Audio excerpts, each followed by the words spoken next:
corruption is one of the most popular flavors, but it can also be one of the most censored flavors.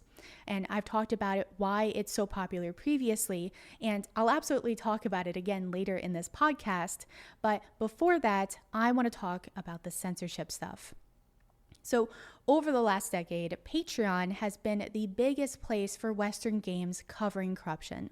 This has dropped as Patreon has cracked down on flavors, especially LGBTQ+ and other popular flavors. But on this list, 72% of the games are available on Patreon, where only 28% are available on Steam.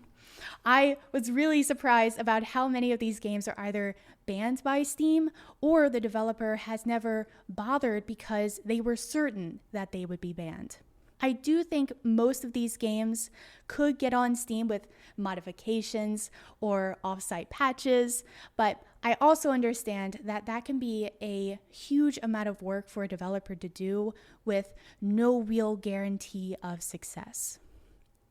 And then there's also that whole problem with a creator having to censor their own art. Yeah. I mean, I am sometimes gutted by how much censoring I have to do with my videos. And I can't even imagine how hard it can be for a developer that has devoted years of their life on this one game. So now they have to just be like Jack Nicholson in The Shining, for example, and have to take an axe to their work to chop it into Steam-friendly parts. So, but maybe that's the real corruption, forcing developers to sanitize themselves and their art to fit in with an increasingly small box of acceptable flavors and themes. I know you were dealing with the new Venus Blood game with that. Venus Blood Ragnarok International came out on Jast in December, and I'm still waiting for the Steam release of it. Unfortunately, it is the kind of game that needs serious patching to be on Steam. I've covered Venus Blood Frontier, Hollow, and Gaia when they released on Steam, and I really hope Ragnarok actually makes it to Steam, but I guess that's the point of this podcast. Many of these games will not make it on Steam. Yeah. And I think we've seen games that have used to be if a game was on Steam, it would stay on Steam, but past a certain point. And it would only be a game that had just come out that would get banned, or a game that was, most of the bans happen before the game is released. It's in the process. But we have seen in the last year games that have been on Steam for a while get removed, which is, changing situations. So what do you have for us today? So for today, I have 32 games. I've gotten them broken down into sections based on where you can get them and update progress. Like Japan has more corruption games than anyone else, but they're often hard for Western audiences to get access to. So I've got 6 completed DL site games that I want to share. However, this is primarily a Patreon list this time around. And because I think everybody hates how slow Patreon development can be. Not all games, but not all games, but a decent amount that I have the slower, popular projects separated from the ones that do a better job delivering timely content. But most of the games you're covering are you haven't covered before, right? Yeah. I have like 11 games on Patreon that I've never covered before, alongside really popular games like Ravager, which I've talked about a ton of times. So this way I am updating you all about the status of the most popular corruption games, and then sharing some new corruption games from Japan and from Patreon that I haven't talked about yet. And so this way, I'm hopefully giving you all a comprehensive picture of the best corruption games in 2026 for you all to explore. Cool. So what do you want to start with? So I think let's start with the Patreon projects that are popular, that have consistent updates. And I'll talk about when I covered them last and what has happened since then. And are you going to revisit when you talk about each game, the type of corruption that it covers, so that people, because this is a broad subject. It is, and absolutely I will.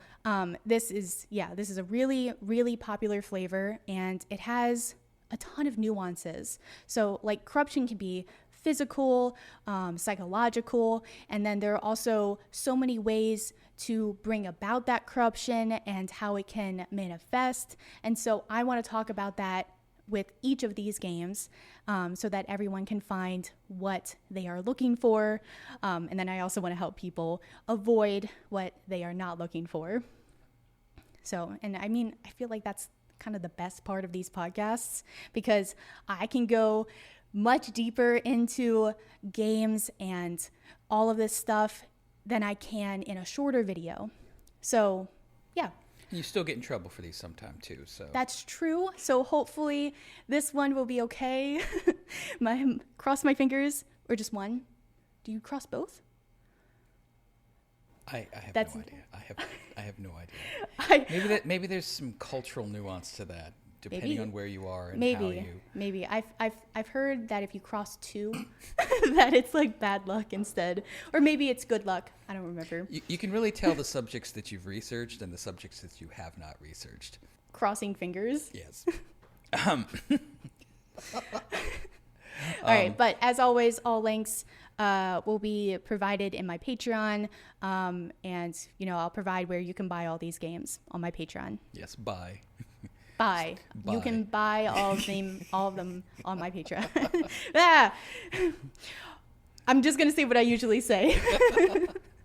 Also, as always, I'll also provide a link to my Patreon where I will have the links to where you can buy these games. I don't know why I try to say it differently, because if I say it like that, it's very clear. If I go off the script... Until YouTube changes its mind again. Of course. Okay, so first up, we have Ravager. So I actually covered this in 2025 with a full review. Yeah. It was build 5.2.1. And then right after that, I covered it in the Corruption podcast. So what has happened since then, what has happened in a year, they have basically have 9 updates so far since I covered it. They released 5.4, which is really, really close to the ending of Chapter 2 of Act 5. And they're planning on having 3 chapters for Act 5, and then that be the end of the game. So it's wrapping up, which is good. It's been in development since 2019. So... And for people who are new to this, because you have a lot of new viewers and listeners, Ravager is a game where you play as a dinosaur, dragon. From hatchling to full-grown. Yeah, you go through all the stages from when you're hatched as a little dragonling. And then you grow up, you venture off into the world, and do your own corruptive shenanigans that you want to do. It's a very open game where you kind of can choose how you want to play as the dragon. So you can choose to, corrupt everyone around you and, it just have everything dark. And I think it takes place in a grim, dark world. So even if you try to do your best, it is still not a great place to be. Yes. So as the dragon, you have the power to do a lot of things, because you have, no one really wants to go against a dragon. So that's the corruptive aspect of that. Yeah, power corrupts. The power imbalance. And so over time, you increase your army and you become eventually a king in Act 5. I don't know. Spoilers. Okay, spoilers. A game that has been in development for so long. But we're talking about and explaining it to people who wouldn't otherwise know it. Well, okay. Well, then I don't know how you just saw Ben-Hur for the first time. Yeah. So... Okay, we'll give a spoiler that they don't know about. Taiwan, speaking of dinosaurs, Taiwan has no dinosaurs because the island is only a couple million years old. Right. So when the island was formed, it was so recent compared to when the dinosaurs happened that there are no dinosaurs here. Okay, so all of the dinosaurs in museums here, they're from other places. All of them are from other places. Interesting. A little fact. Well, that's a Fun safe fact. spoiler for your dinosaur game. For my dinosaur game. Okay. And so let's see, what other corruption stuff? You can break characters. There's a huge thing on which character can be broken. So for example, you have like a rigid, more standoff character, and you can eventually break them with enough influence. Is that more of a mechanic, or is that more of a narrative device? I think because you can choose who you want to break, it doesn't really matter in the story, because personally, I didn't break anybody. So it didn't the only hinder. breaks that happened were lunch and dinner breaks. Yeah. So me personally, I didn't break anybody, but I know that you can do that. So it's more of a device. Okay. So, yeah. All right. So what we got next? So what we have next is Masters of Raana. Oh, you covered that one before. That was the sci-fi fantasy kind of trainer game, right? Yeah. I covered it in the Sci-Fi 2024 list. And so they've had a lot of updates since then, 12 updates in just 2025. So they are keeping up that momentum. A monthly update is there are only a couple games that do that on Patreon, so that is pretty impressive. So it's pretty impressive, and it is a huge game. It's like almost Lab Rats huge. It's spreadsheets, it's maps, it's numbers, it's words. There's a lot going on. I think it's got an interesting pay mechanic too. So there's if you pay more money on Patreon, you get access to more, basically the ability to cheat and make your character overpowered. But there's a free version that everyone can play, which gives you most of the full game experience. And I think that's an interesting balance, because it's hard to figure out how to make money in this space. We talk about bans, we talk about because I think that Ravager is on Steam. I don't know if this game could ever be on Steam. No, I don't think so either. It is so deep into its development and that it would take years. It's another grimdark world, so I'm wondering if our corruption. We'll have to. I didn't think about that going into this. I wonder how many of these games take place in a darker world. We'll just have to. Yeah, and I mean, there are some games that take place in a darker world on Steam that do make it. But they're generally very limited in. It's kind of like, think about how you get evil in a cartoon. You have good guys and bad guys in a cartoon, but the scope of evil that happens is much more constrained for good reasons. Yeah. But when you give people more choices, when you give people more variables, it is it becomes tricky. The original 2 Fallout games, you could kill children, and it had it had much greater scope of what it allowed players to do, but that came across rules and laws for different countries. So, which is why you can't in the more modern Fallouts, the Bethesda Fallouts, you can't. Yeah, and you can't in Skyrim. Yeah, you can in Skyrim. That's what I was going to ask. Yeah, and it's because places have rules about it, and even if they didn't have rules about it, places have mores, and they're like, oh, we don't want to have this, and we are seeing more and more governments want to regulate fiction in various ways, and that's kind of why we're in this whole mess.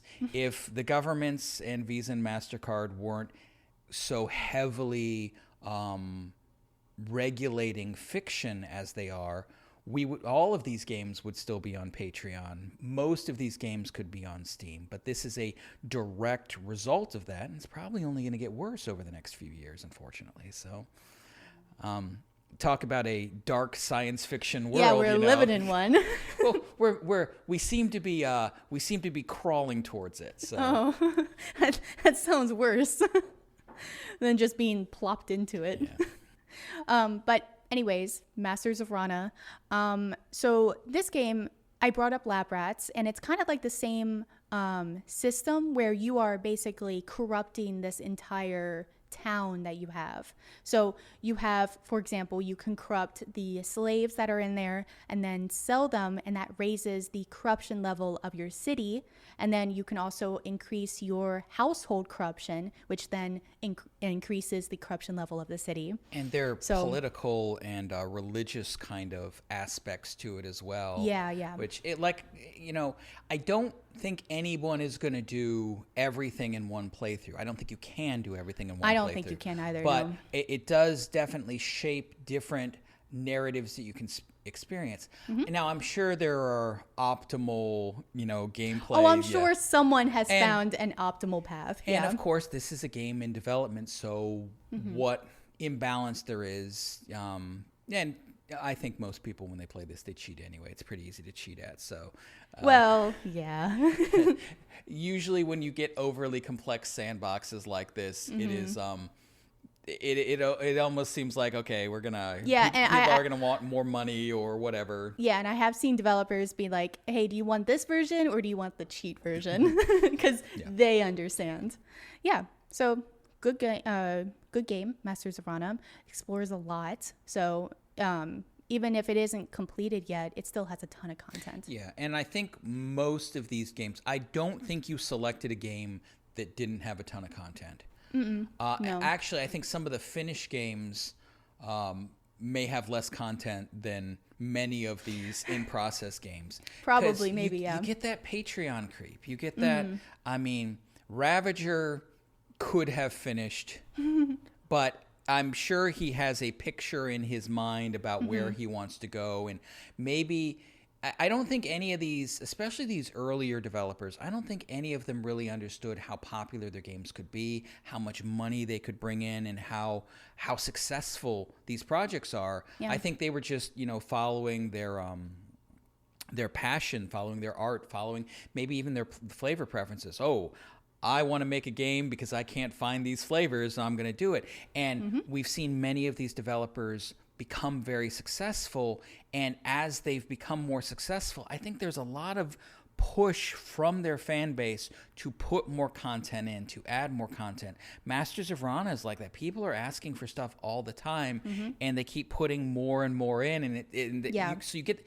It's not. I'm trying to say it's not all the developers' fault that Patreon projects take so long. Yeah, sometimes it's the fans. I think they lot of the times, and that's the argument that the Star Citizen people make. They're like, "Oh no, it was the fans who wanted this, and they demanded this, and we gave them the choice." And it's like, well.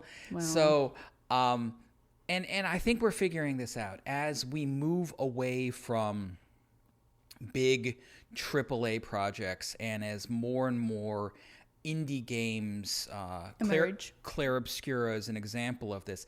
Is that an indie game? It's definitely a much lower budget and a much smaller scope than you get from a AAA project. So I think that in our space, there are some limiting factors keeping us from even to get to that level of production. Subverse was probably the closest to that. Yeah. But these projects are rewarding financially and probably spiritually to these developers enough for them to continue going. And that is also why these bans, these restrictions, these censorship is so devastating, because it's a working system as is. You have adults buying games from other adults, and everybody's consenting to it, and everybody's exploring their sexuality, they're exploring their identity, they're exploring their fun. And it just seems like we have these other forces coming in to unnecessarily take away from that, and that's unfortunate. Party poopers. Well, I think most people involved are well-meaning. Yes. And it's just... What's the saying? Road to hell is paved with No. intentions. Their hearts are in the wrong place. They mean well, but they're really just making things worse. It's tricky because if everybody would talk about this more openly, like you're trying to do and you've been trying to do for 5 years, I think this would be more. There would be more understanding. I think there would still be compromise. There would still be people who want more or want less, and that's always going to happen in society. Yeah. But even the talk in England when they were talking about whether to ban step siblings or not, the conversation on the floor, it really felt like what was being said was not what was they were actually trying to communicate. It was like there was a whole sub conversation going on that no one was willing to talk about, but they were kind of intimating at. And it was just, if they were just open about what they were trying to do and why they were trying to do it, and not dancing around it, I think there would be the potential for much greater understanding. Because I want to play grimdark games. I do not want to live in a grimdark game. So, isn't that always the case? Well, unfortunately, I think we need to talk about this, because we have more and more people that cannot seem to distinguish fictional content from real life, and that is terrifying that we give them power. Yeah. All right. So I think that what I've seen from this game, because you can probably tell I've played this game. You have. Is that it is, I don't think it knows where it's going. And well, to be fair, it's because of the patrons, it's gotten to a point where it's just so big that it's like, where are we going? Yeah, Where's the plot? I feel like I've almost, you've got one of the cool things about living now is you've had so many indie writers come into like Kindle and other ways, and web novels, and I feel like this is like a web novel series that is just kind of emerged on its own, because it has like 1,000 chapters. Well, because you have all of these narratives going on about, and depending on the origin that you choose, you have different places that the main character comes from, and different things that will happen to them. And then you have this overarching thing: what is happening to this world? What direction do you want this world to go into? Which is so beyond just the corruption narrative or the flavor narrative, but you talk about, how much you love world building. I kind of get that impression from this, that this is, and that's cool, but I have no idea when a project like this would ever finish because of that, because the scope is just, the potential is just so great. So, they've overextended. Well, but it's not necessarily a bad thing if the players are being fulfilled, if the players are... I mean, if the patrons are okay with, it never ending or never seeing a true ending, then, it's fine. So, well, and it can be, if you think about like MMOs, they go until they're canceled, and they keep putting in new stories. Yeah. And so... is it fair to look at a project like this the same way we would look at a game with a discrete beginning and a discrete ending, like Summer Clover? Summer Clover, you could add more content to it, but it has a beginning, a middle, and an end. Yeah. And this kind of game, I could see, you could look at it from episodic. You can look at it, okay, well, here's, it's going to go up to a point where there's an invasion of monstrous creatures, and you have to fight off the invasion of monstrous creatures, and that's a good breaking point for this first arc. But like with web novels, they're arcs. Yeah. And you can keep going, and eventually you can run out of gas, but I don't think we're anywhere near that right now. No. So what we got next? So the next game is Third Crisis Neon Knights. You just talked about this game. Yeah, I just talked about it because it released as early access on Steam in April. But it's been going on since 2024. So it has a good amount of content already on it. And they've done actually really well on Steam so far. And they have been pretty good with updates. Especially since their previous game, they were really good with updates with Third Crisis. Now, explaining this one, let me see if I got this. Spoilers, I apologize in advance. In the first Third Crisis game, you have a character who is asleep, suspended animation, frozen, some something hybrid like that. hibernation thing, whatever, Yeah. you know. Yeah. And then they wake up, and then most of the game takes place after that awakening. Yeah. So this game takes place during the sleep. During the sleep. Okay. Yes. And it's a different main character, still a female protagonist. Yes. Still a very corruption-focused Yeah. individual journey through corruption. And this is a completely corrupted world, correct? Yeah. It is basically GAG is the order that kind of controls all of this. So it's been probably about a year or so since the corporation took over basically the world. Okay. And so everything is in that new stage of corruption. Okay. And so you are slowly, you can either slowly get, kind of used to that corruption or continue to fight it. And so. But we know what happens because this is kind of a prequel now. Yeah. So, well, I mean, I don't know if she's ever brought up in Third Crisis.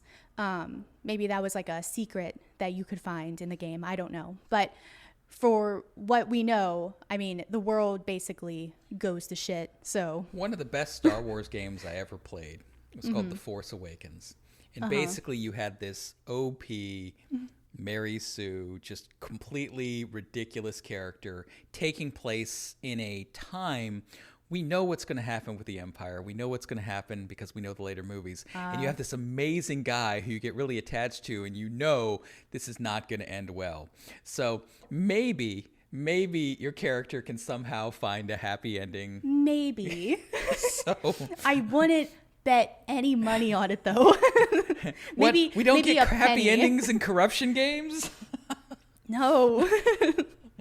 But basically, let's see. The corruption is kind of like the corruption of Third Crisis. So there is this gas, this aphrodisiac that comes forth, and you can have a blocker to kind of stop that corruption, or you can choose to, embrace it. Yeah. So, and it kind of goes That kind hand of in hand. the dichotomy of especially the female corruption games where it's just like you have two choices. You have fully corrupt and you have not. And technically you have an in-between zone, but it doesn't feel to me like it's like the games that have a love and corruption path. It really doesn't feel like there's much story if you try to follow a balance. It's just you go one way or the other and you don't really have that kind of middle ground. Yeah. A lot of corruption games are like that. And I don't know if Third Crisis Neon Knights is kind of like that. I think the people playing it will mostly go towards that fully corruptive path. And I think that the feedback from the players, we saw that with Star Knights Aura, which is a completed game, so I don't think it's on this list, right? No, it's not.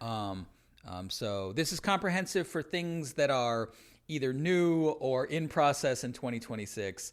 Completed games from previous times are probably not going to be the list. No. Are bad. But with Star Knights Aura, you definitely, I think there was an intent by the creator, and that was definitely shaped. How it unfolded was shaped by the feedback from the community. So with an early access game like this, especially with a successful developer who's built a large fan base, I think it is not unreasonable to think that there may be feedback from the community that may shape how this unfolds. So. Yeah, I could totally see that happening. I don't know if that happened with Third Crisis, but because the fan base is so big and loyal, I could definitely see that being an influence. Right. But yeah, good game. The female protagonist corruption kind of style. So what's next? So next is Our Red String. You just talked about that one too. Yeah, I just covered that one in March 2026 with a full review. And this is early access, but it's about 2/3 of the way through. Yeah. It's it has 14 chapters right now out of I think a planned 18. So it's on its way to being done. And it's had one update since I covered it. So that's significant. Yeah. I tried to play this game per your recommendation. And I I struggle with visual novels. I struggle with visual novels too. To be honest, when I was going into this, I thought I was going to be bored, but I wasn't. It was actually pretty entertaining. I get that, and so I think we have a different threshold with our struggle. Yeah, I know. It is hard for me to find a visual, because when I play a visual novel, I get to a point where I would rather either play a more of a game, or I would rather go read a book. Oh. That, and I understand so many people love it, and I understand this is a me thing. Okay, so I'm not. I get that way with text adventures. I'm just like, I think I'd rather just read a book. Yeah. And so I tried to play this game, and I definitely see how it is an interesting mix of a potential corruption narrative, or like a slice of life kind of romantic comedy. Yeah. You really have the option to choose what you want to do with the characters. It's dual protagonists, so you can control the female protagonist and also the male protagonist, which is a pretty cool idea. And so you can decide whether, like, how corruptive you want the female protagonist to become, how corruptive you want the male protagonist to become. I do think the female protagonist has more opportunities to be corruptive, or corrupted, than the male protagonist. And the previous game was Good Girls Gone Bad? Good Girl Gone Bad. Yeah, that's it. Good Girl Gone Bad. And that was a female protagonist game. And I do think that if you really like that game, and you really like the female protagonist experience, the one downside of our red string is you may not want to play the guy's side, and you're stuck playing the guy's side because the choices you make are going to impact the girl's side, just as the choices the girl makes impacts the guy's side. And the way you play it is you play the same week. You play the same week from is it the girl first or the guy first? I don't remember. I guess it doesn't matter. Yeah, I think it's the girl. Or maybe it's the guy. I don't remember. But so if you only want to experience the perspective of one character, you can't skip it. You're replaying the same week, and that can be tedious for people who are not picking up what this developer's putting down. Yeah, I did find it tedious at times, where you are basically just rehashing what the previous week, what happens. Yeah. But I do think the developer does a pretty good job with, kind of concising each week and being like, oh, well, this is what happened with her, and then moving on. Because you're not, as the male protagonist, you're not really needed for that little part. We're not trashing this game. You actually, you did a full review of it, and you were very complimentary of it. Yeah, I liked it. Strong narrative, good world building. There's definitely, there are a lot of low effort games in this space. There are a lot of especially low effort visual novels, and this is not that. This is definitely an attempt to heighten the experience. It's an attempt to elevate the quality of narrative and storytelling. It's the first visual novel that I've had in a while where I was like having fun. Yeah. So I remember you were saying that, and that's why you told me to try it. And I just, it's just it was just not your flavors, and that's just fine. Not for me. And it's fine. You can stick to your spreadsheets. It's my spreadsheets and my farming games and my RTSs. All right. What you got next? Okay. So next is, okay, hold on. Next, we have a coughing fit. No. I'm okay. I was like losing my voice for some reason. Okay.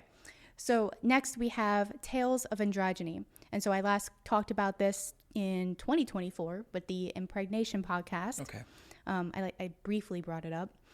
And so since then, it's had a ton of updates. This game actually has so many updates. It has weekly updates on top of the monthly updates. And there have been 4 so far this year. Monthly updates on itch. But they do weekly updates on Patreon. So since 2024, they've had 24 updates. So this game, it is obvious that this game has a ton of passion and development behind it. And I don't really see an end anytime soon, because it also has been going on since 2017, but I still don't see an end. It's kind of like Masters of Raana. It's like, I don't see an end, but people, I don't think, care about that. People are happy with the amount of content that there is and are happy to just have anything. Like, they're just throwing updates and people are eating it up. All right. So, yeah. So the type of corruption it has. Yeah. What kind of game is this first? It's a transformation game. Okay. Transformation, LGBTQ kind of game. And it's male protagonist or female protagonist? It's a male protagonist that can transform into kind of any form that they want. Like, if they want to transform into more of a female version of themselves, they can. There's like this whole character sheet that you can fill out at the beginning. I remember when you talked to me about this, probably years ago. You were talking about this game.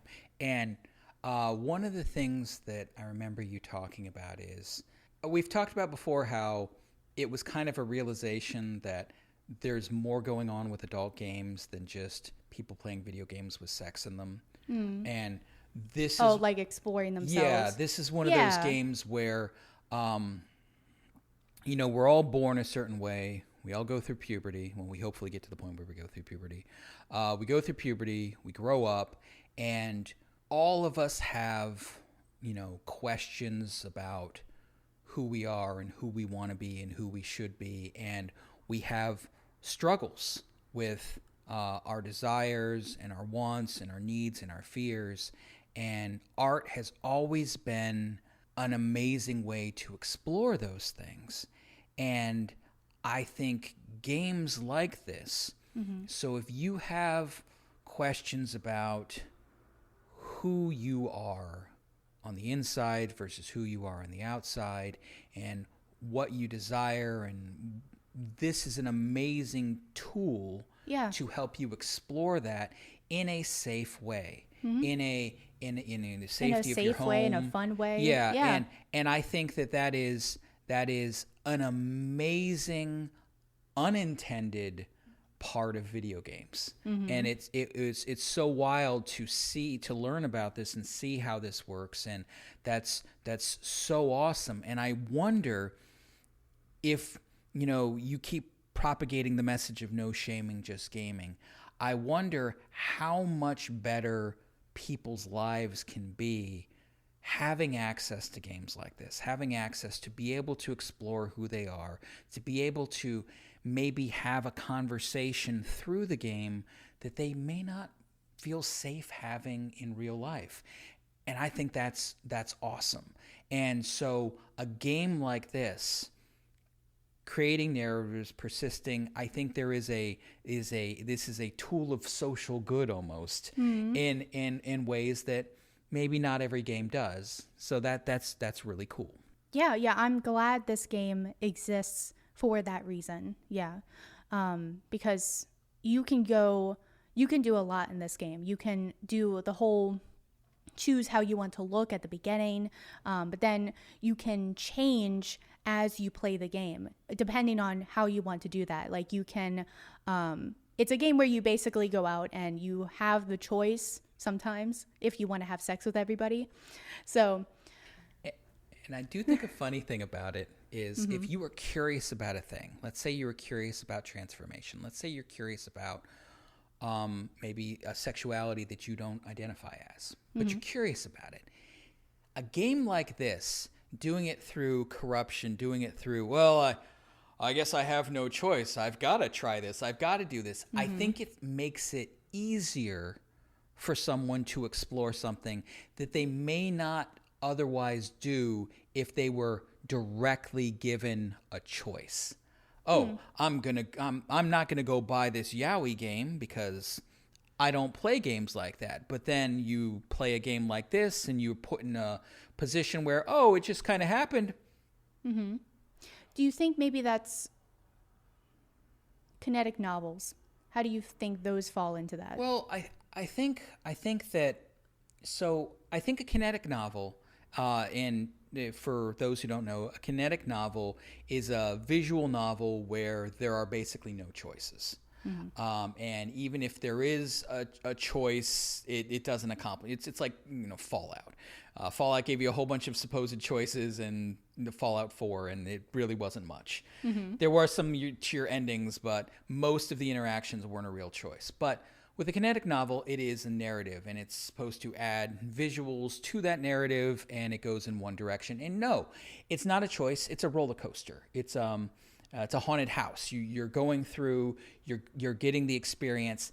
Now, how you experience that experience and how I experience that experience, they can be different. Yeah. But it's still the same experience. Okay.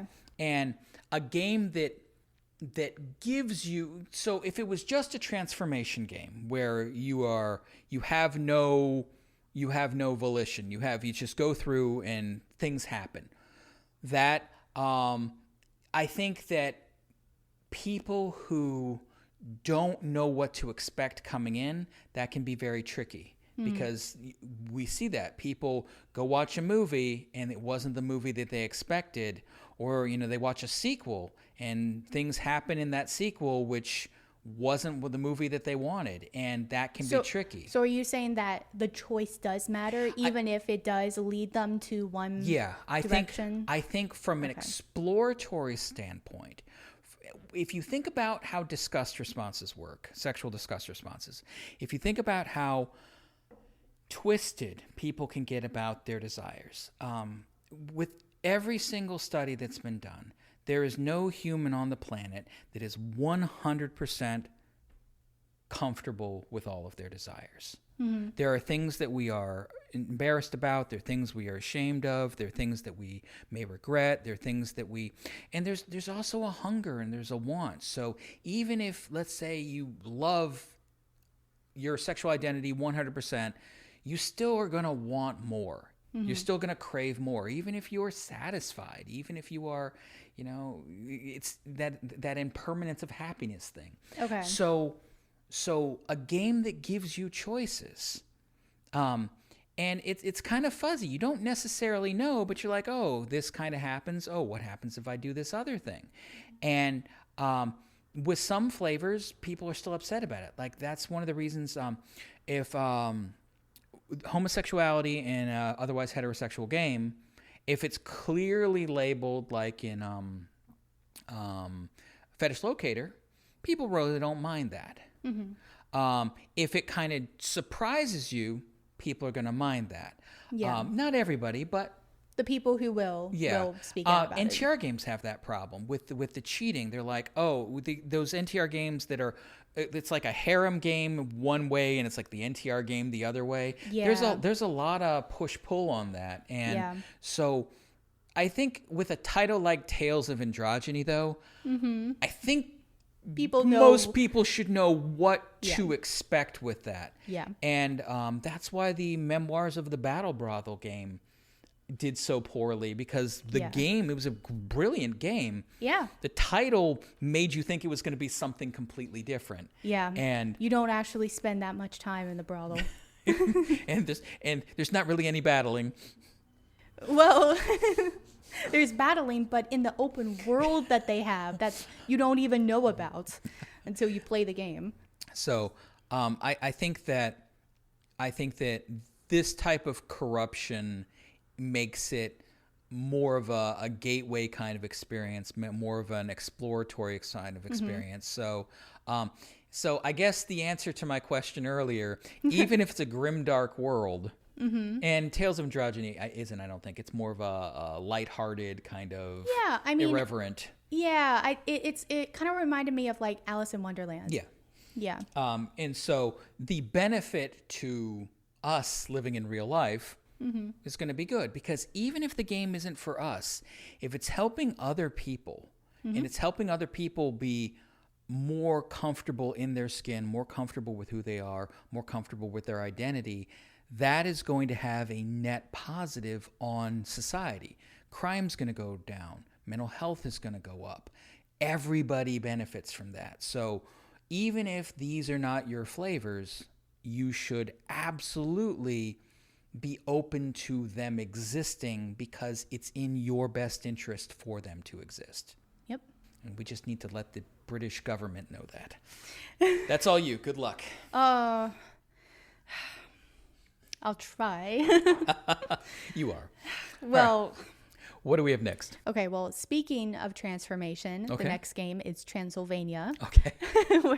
where you start as a male protagonist who is transformed into a female protagonist, specifically a succubus. Okay, but not a vampire? No. Okay. There are vampires. Okay. But not you. All right. You turn into a succubus. Okay. So cool. So the last time I covered this was Halloween of 2023. And so since then, there's actually been a reworking of Chapter 2. And they hope to wrap that up soon and get back to working on Chapter 3. Was the story changed, or was the art changed, or what was the rework? From what I can tell is that the story, the art was changed. Okay. It wasn't changed a lot, but it was kind of reworked to make it more beefier. Okay. And because it's beefier, it needed to align with the pads from Chapter 1. And so it's a beefy succubus. it's a beefy chapter. I don't think you ever become beefy. It's not that kind of game. So if all goes well, we should see a possible finished game by 2027, I think. Oh, really? Okay. So this is the first game where we've been like, well, I guess the Eva Kiss game, that'll be done. Yeah, I can see that being done. I can also see Third Crisis being done. Oh, in years. In 2027. No. The end of 2027. We'll see. 2029. Doesn't that sound so far away? Yes. Everything sounds so far away until we're there. Oh, well, whatever. But this developer for Transylvania has had a pretty rough couple of years. They've had to move, they've had to deal with family stuff, and then a separation from a partner. But they are still continuing to push out updates. That's like good. Last year, they've had like 8 updates. So even with all of that, If only more developers showed the same level of resilience. if only, if only. So I wish them all the best, and I wish them to finish this game. I think that would be really cool. But yeah, so basically it's a magical transformation game. You're basically given a bracelet that transforms you into a succubus more and more every time you die. So you do have to die. So they're a Power Ranger. Because they had bracelets. They had bracelets? I think so. I thought it was just a costume. I think they had bracelets, which gave them Oh, okay. So, I mean, I guess. They're like, she's like a Power Ranger. But every time they die. So you can choose to just die. Just die and go die head and first die. into corruption. Yeah, Okay. but you can choose to kind of survive that day. So this is another game where you're trying to survive each day. Okay. So cool. It deals with, domination and submission themes, the theme of monstrous. Yeah. So it's a pretty interesting game. It is a text adventure. Okay. So, But there a lot of are reading. some graphics, correct? Yes, it is a text adventure with some graphics. Okay. Pretty good graphics, in my opinion. So They must be pixel graphics then. I don't think they are. I mean, yeah, I don't think they are. Usually when you're like, oh, the graphics are great, it's like, okay, it's a whole bunch of dots. Well, maybe like the UI. It's like, but yeah, I think it's mostly hand drawn. But yeah, good game. Excellent. So the next game is A Struggle with Sin. Okay, you've covered this one a couple times. Yeah. The last time I covered it, though, was with the Corruption podcast last year. And since then, it has had 11 updates. So decent updates. I do feel like they were more substantial at the beginning. Yeah. And they've kind of slowed down. But it's another game that is just huge. Yeah. And it's an RPG, but it's like a different kind of RPG. It's like it looks different. Yeah, it's definitely kind of in the RPG Maker style, but the art is very distinctive. Yeah. And the Felt like an old computer game. Yeah, definitely. But the sexual scenes use I think they're Daz. it looks like older Daz Yeah, though. older Yeah. Daz, like 6 or 5. 3. 3, yeah. But it's definitely this is another one of those games that I don't want to say it's lost its way, but it is definitely I could not tell you. We could be months away from an ending, or we could be a decade away from an ending. Yeah, because and it's been going on since more 2019. characters keep getting added, and this is one of those games where it does have a very distinct corruption path and a very distinct non-corruption path, and very little in between. Yeah. Yes, you can technically corrupt certain characters and not other characters, but it really feels like to fully experience the game as intended, you really have to make a choice and go with it. Yeah. And so you're basically playing 2 different games. Yeah. So there is, if you do want to play, 2 different games, there is the content for that. You can go that pure corruptive path and basically corrupt that entire little town that you have, or you can go the more pure love path. So so there are basically 2 playthroughs with a decent amount of content. But this is a game. With gameplay and with a good story and good world building, and it's definitely it's got a lot of things, because it's definitely covering that whole monster girl kind of furry fandom. And then also a lot of NTR cheating, swinging stuff as only part of the corruptive path. So it's really I think it's so I guess you could argue that the whole cheating sharing stuff is kind of like a subset of the corruptive path. So you could play the corruptive path without that. It's just much harder. And the developer has said that they intended the cheating kind of stuff to be a penalty. So as you were talking about in the previous game, as the character dies, they become more and more corrupt. So if it's like, oh, you need to save this person, I don't want to spoil anything. You need to save this person from the orcs. You have a set amount of time to do it.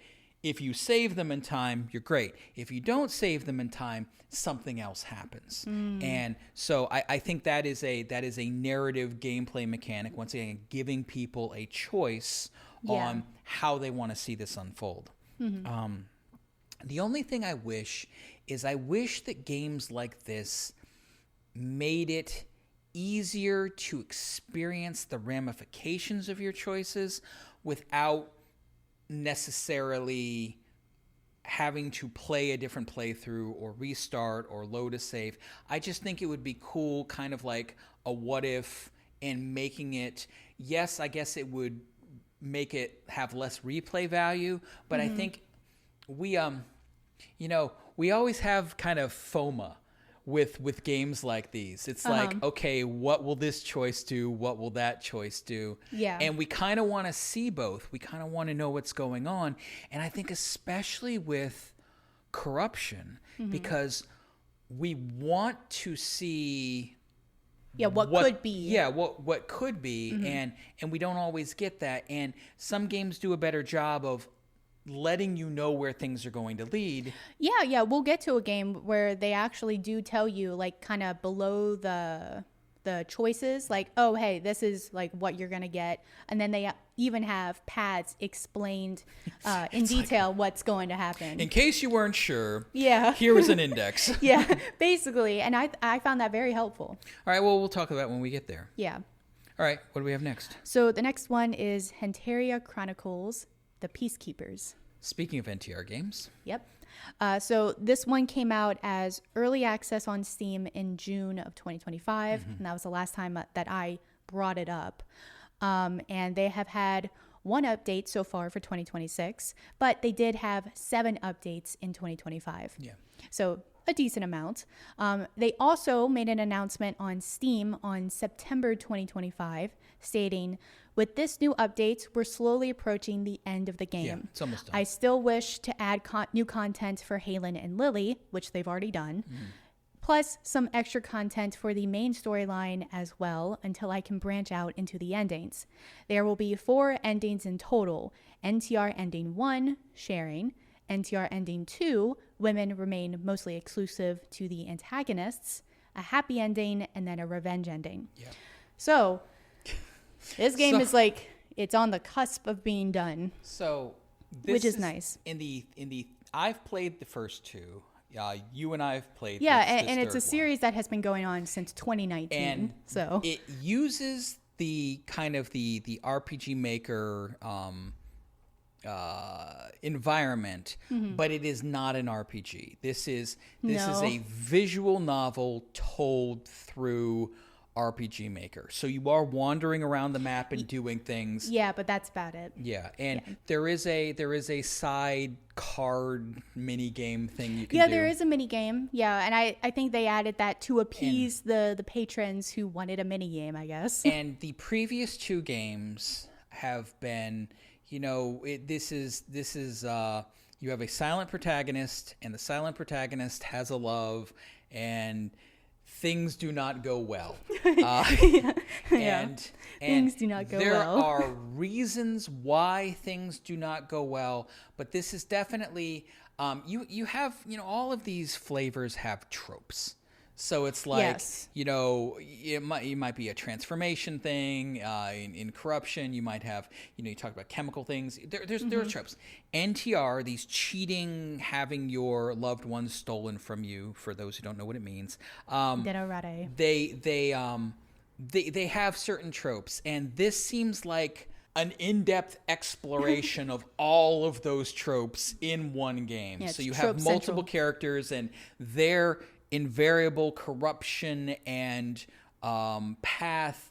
It's different for each character, and this is one of those situations where you've talked to me about how in women's literature a lot, misunderstandings. Yes, there's a lot of that nonsense in this, and I get that, for people who enjoy this. But you are a passive observer through the game, experiencing things, and you don't have to do all of the side characters if you don't want, but if you want to complete, you do. And if you like this type of, now the problem is you don't have graphics. It's just the pixels. So that will be off-putting for many people. Yeah. We talked about the previous game where you have that type of experience, but then the sexual interactions are with pictures and animations. That just does not happen in this game. No, it does not. I think even the sexual interactions, it's all pixel art. It's all pixel, which must take a lot of time to make, because you can't. Those aren't like assets you can get from other places. You're like making it on your own. So yeah. There's a lot of work that has been put into the 3 chapters of this series, and so I'm excited to see where this 3rd chapter goes. I mean, it's a game where you kind of know what's going to happen. So it's like, I know where it's going to go, but I'll be happy to see where it goes. But yeah, I think it explores the NTR cheating flavor very well. And not all fans of NTR are going to like this. And definitely if you don't like NTR, just keep walking. It's not. It's a level of masochism. If and you just want to see the main character suffer, it's like, it's yeah. Oh, and you do have 2 POVs that you can choose between. So you have like the partial POV and then the see everything POV, which a lot of these NTR games have the option of doing. I personally do the see everything because I want to know what happens. Yeah. That FOMO that you were talking about. So yeah. What we got next? All right. So our last game of this section is Space Journey X. Okay. So this is a game that I covered in 2023 with the Sci-Fi for Starfield list. And such a disappointing game. Listen, it's their own damn fault. So anyways, Space Journey X. So they technically completed the game in 2024, but they are still updating. And they've had like 5 updates in 2025. They had an expansion, which they started and finished in 2024. But it's the thing where, the patrons have had a lot to do with that. So they are happy with the amount of content that is still being provided by this. And they're asking for more, and I think didn't the developer basically say, "Hey, do you want me to work on a new game or keep making stuff for this?" And people said, "Just make stuff for this." Yeah, and so people just really want more stuff for Space Journey X. And this is another one of those games that we're just not going to see on Steam. No. Like with their previous game, the Goblin and the Princess Tower. Yeah, it was Princess in the Tower, something like that. Princess in the Tower. They're 3D models like Daz, and they may actually be Daz models, but they're highly they look very anime style, and anime style anything on Steam is just really a no-go right now. And so I don't see how it could be on Steam. It could be on even Steam. With modifications and because they would have to change the entire all the people. Unimaginable. You talked about how all of these games could be modified with work. This would be so much work. This would be just have a different game. Like this would be just make a new game and have that on Steam. And it's a really cool premise. It's sort of a training game. I know it. I'd say it would be a training game because you discipline your crewmates, and but you can there's so much elements. So much more going on. It felt to me more like kind of an old school kind of graphic adventure where you have to solve puzzles in the environment and unlock things, and you have to find the wrench to fix the thing. You fix the thing, it gives you another room, you get another room. You have more access, and eventually you have full control of your spaceship, and you're harvesting asteroids, and then you get past the next MacGuffin to get you to another system. And while you're doing that, you're building your crew, and you are training and disciplining your crew. So when I think of trainer games, I think of that's like the primary focus. This game, there's so much else going on to do. I think it's definitely a big part of it. I don't think it's a primary focus. And it's definitely a corruption game. It's definitely because you have characters that are in one physical and emotional place at the get-go, and they are definitely at a very different physical and emotional place by the end of the journey. Yes. And there's also, like, you can train them, but then also add, kind of change their clothing, decide what they want to wear. There's also body modifications. There's androids that you can make and body modify them. They're sex bots. Well, I think they do use that word too. I know, that's... But I didn't want to say that. Yes. For the fans of robosexuality. Yeah. So they are there, waiting for you. I don't know why I said that. But I explores the corruption flavors well. So never on Steam. The game is technically finished. You can play from start to ending. You can play it, enjoy it. But they're just adding more stuff, and they will probably continue to be adding more stuff because the patrons are paying money, and this is what they're asking for. And I mean, you can't blame the developer. No, yeah. If that's what the money is saying, then you do what the money says. So says the girl who doesn't take sponsorships. Well, that's a different conversation. That is a different conversation. She said, bleh. No. So it seems to be that the slowing of development seems to be a part of the Patreon process. There are financial incentives to slow down. There are community pressures to slow down. There are things that happen in developers' lives that cause things to slow down. But the aggregate is that we see as a project goes on longer, we generally see reduced output over time. So what are the popular projects that have slowed? So I first up wanted to talk about Lab Rats 2. So this is a project that has been completely taken over by the community, and is being worked on collectively by the community on Get Good. So this was a Patreon project, and now it's basically a community project. Yeah, and the original developer is no longer a part, at least for the time being, is no longer a part of this. Yes, yes. And it's this is a chemical corruption game, right? Yeah. So like Lab Rats 1, or just Lab Rats, it builds upon the first game where you just corrupt individual people, and adds the ability to corrupt a whole town and a city. And yes, chemicals are the main agent of that. So you have love interests with their individual likes and dislikes, which you can change over time with that chemical. Yeah. You can also train people with that chemical, and then also once your corruption level is high enough, you can change, what they wear to work, and what they like to do. You basically become a god. So this is another one of those expansive kind of things, and that may have been why the developer, who knows? It's a big game. It's a big responsibility. There's tons of paths that you can take with that kind of style of game. So yeah, I mean, it takes a lot of time and effort. And so giving it to the community has probably been for the best, because then you have those people, those patrons who wanted the game to go in a certain direction, and so now they have the ability to go in the direction that they wanted to, where another person has a direction that they want to go into.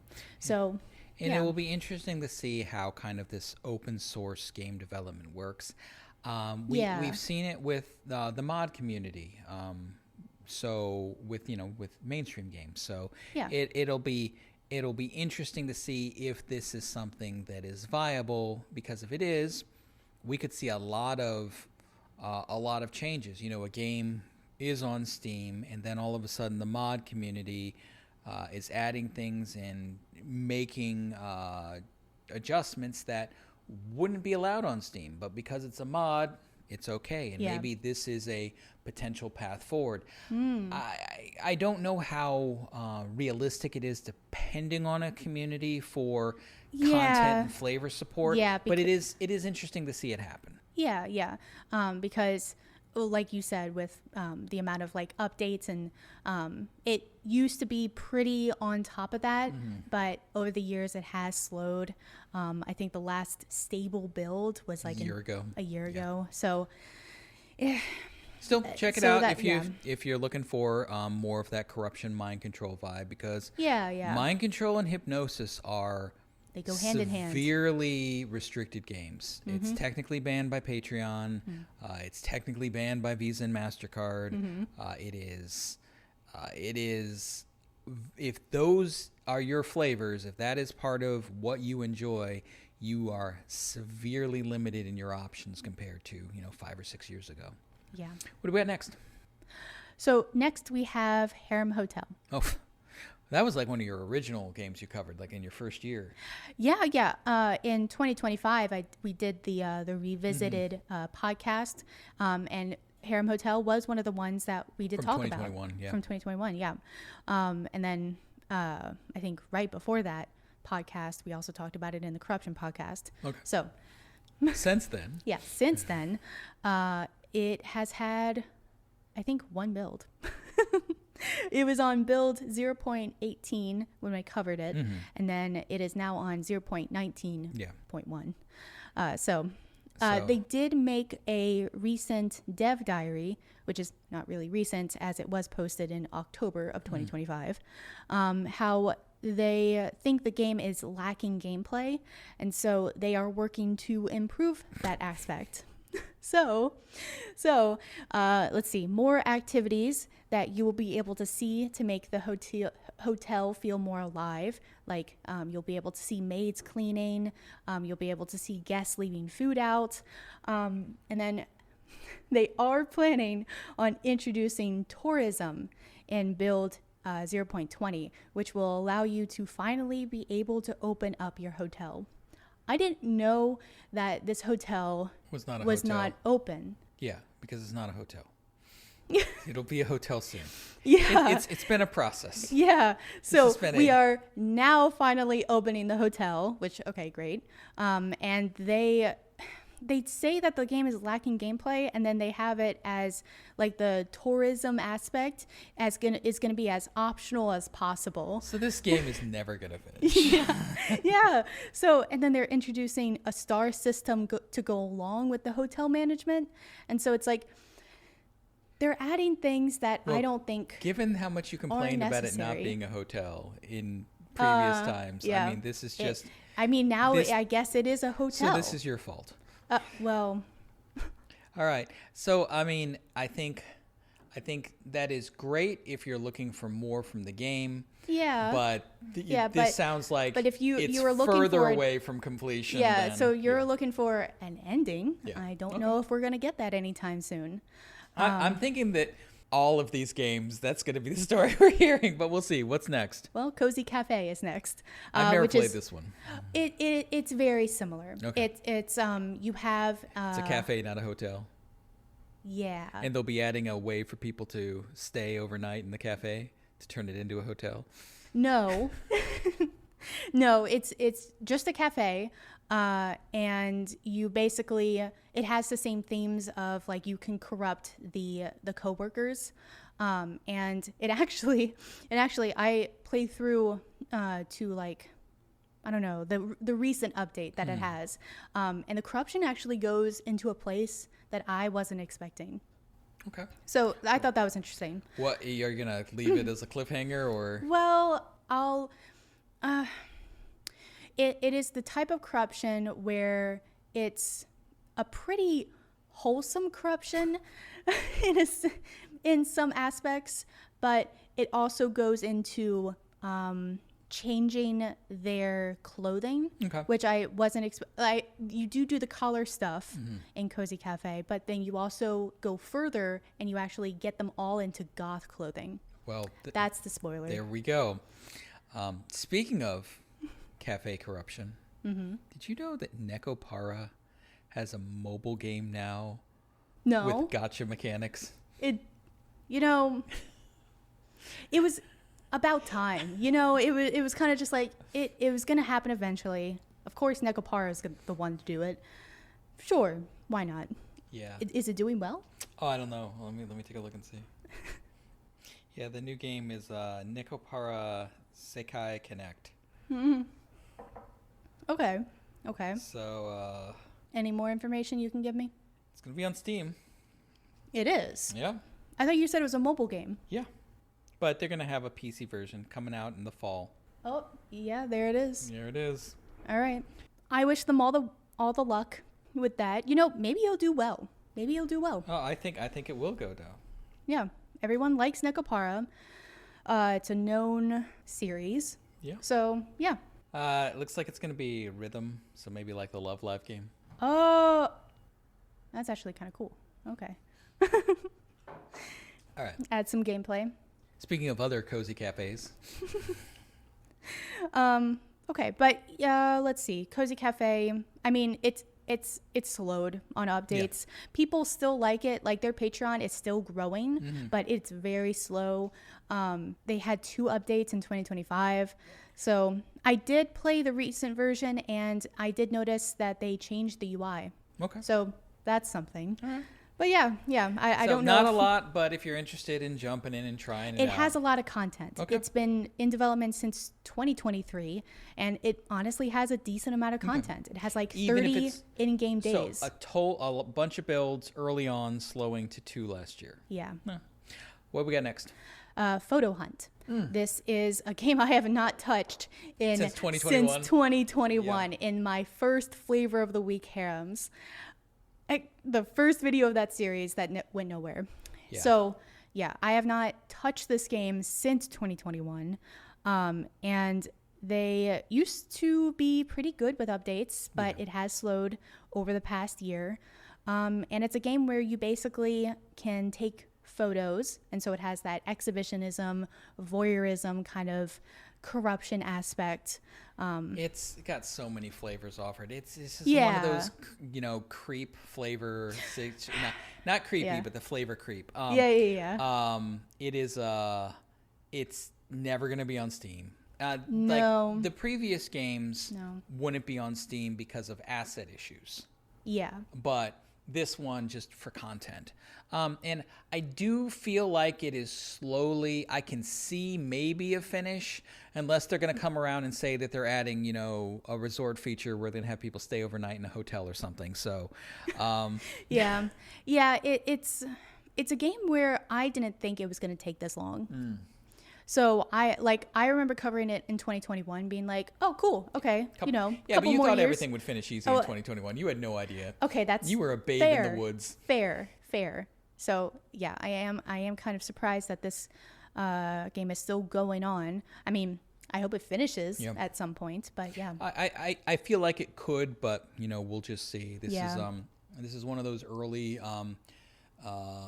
school harem games, and with a lot of what originally was kind of a tighter cohabitation school kind of narrative expanded to more and more people and a wider array and more different plot lines, and it's these things grow to this untenable position. Now hopefully they're gonna clean everything up and have it fully released. I think it feels very much like a Daz visual novel version of Summertime Saga, just from that kind of, it crept and got bigger and bigger and bigger, and we're waiting for a rework.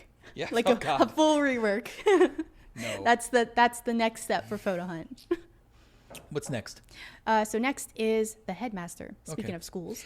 And you've covered this like once or twice? I covered it in the Corruption podcast from last year, and I previously have talked about it over the years in some other videos. This felt like very Japanese visual novel style, from the kind of trainer corruption, alternate reality. Yeah. You've got a school for misfit college girls, and you're like teaching them to like fit into society. Yeah, for their own benefits, you are punishing them. Yeah, that's basically the plot. You are punishing them for their own benefits, to make society better. And so that's what's happening. A lot of spankings. You're a menace. Basically, you are basically a menace. But yeah. This has been a very popular game, but it has been slow. So slow from the get-go. So slow. It's been in development since 2019. It's had about 3-ish updates since I last covered it. So from what I can tell, it was like one big update and then like 2 smaller updates. But so I was like, So this is definitely something to get into. I mean, it does have a decent amount of content. Given how slow development is, I do not have, at this point, a reasonable expectation that the game will finish. Yeah, you go past like 100 days already, and it is like you're sipping tea and you're just like ready to, go about your day. It's a kind of game that honestly can go for a really long time. But once again, that's the problem. Yeah. I don't know if we'll ever see a finish for it. This is a narrative where I don't think anyone, including the developer, knows where it's going, how it's going to finish, when it's going to finish. Yeah. Well, when it's going to finish is they all graduate. That's when it's going to finish. But then you have to go through 4 years of that. So it's like I don't even no. It's a weird kind of finishing school anyway. It's like it's almost like a prison. So it's like I said, it's out there. Yeah. And the last game? The last game is Long Story Short. So I covered this back in 2024 when it actually got on the top new Steam of 2024 because it released as early access in 2024. And then it's not really had much since then? No, Okay. 2 builds since it came out on Steam, so basically 1 build a year. But the developer has stated publicly that this is a hobby project. Yeah. And so this is not their full-time job. And so before it came out on Steam, there was a period where there was really no development coming out for a long period of time as well. So this has never been a consistent project. It's been a sporadic project, and it is ongoing.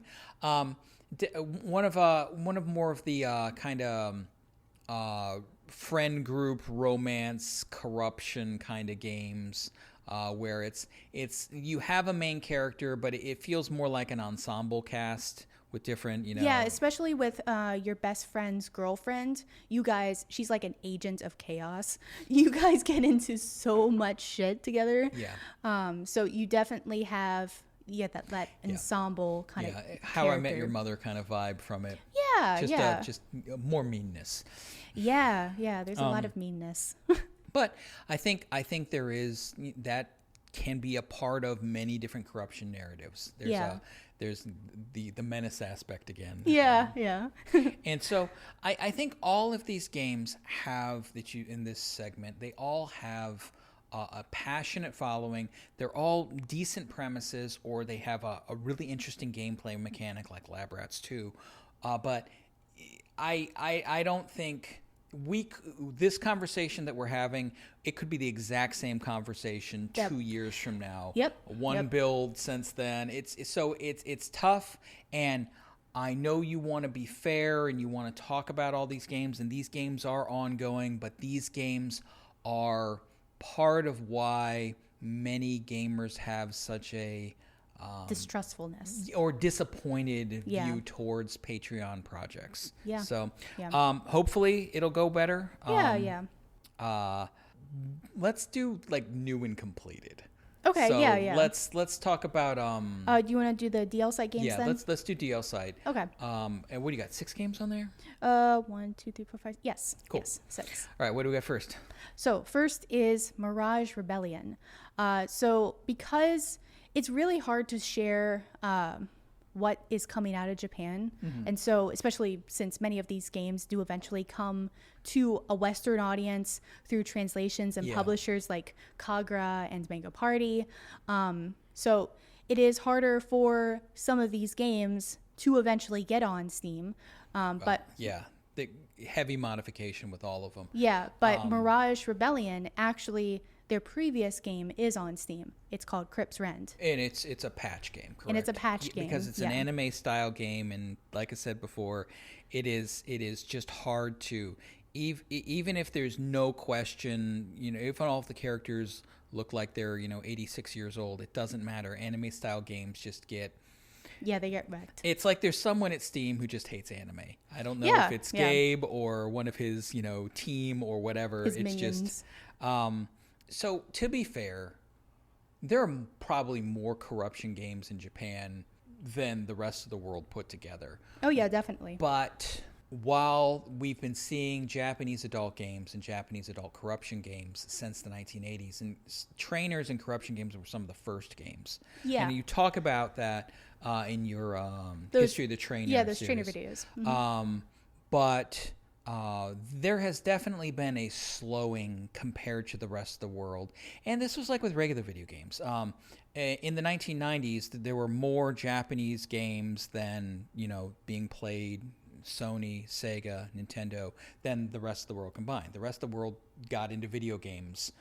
Japan was just kind of first. And I think we're seeing that with adult games, where there is now a bigger market outside of Japan for adult games than there is in Japan, where it used to be Japan was the biggest market for adult games, just like in the 80s and 90s, Japan was the biggest market for video games. And so there's this archive. It's why we see so many of these games. You talked about the Venus Blood games. So many of these games finally getting ported, brought onto Steam in a way that meets hopefully meets the changing Steam standards. And so why aren't all of these corruption games just ported and brought over? And the answer is there's a cultural aspect to this too.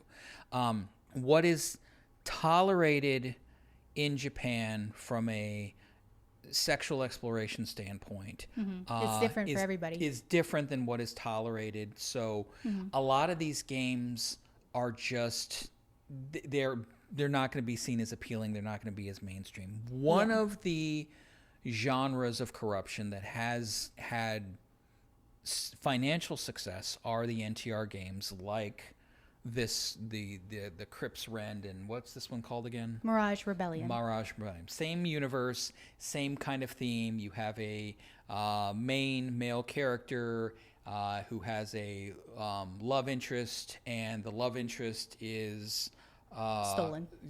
Yeah, slowly corrupted. And there's also a counter corruption narrative with the male character with another female character, and you have this kind of dichotomy. So does the guy get corrupted? Does the girl get corrupted? Does neither get corrupted? Do they both get corrupted? And there is a RPG gameplay mechanic, sort of. It's minimal. It's more about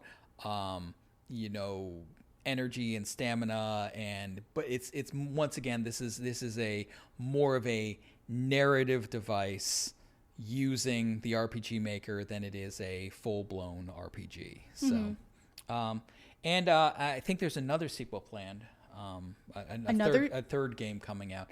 I don't know what it's called though. You'll have to look it up and pop up the thing. Yeah, I will, because I don't know it. I mean, Crips Rend did pretty well on Steam, and Mirage Rebellion also did pretty well, or on DL site.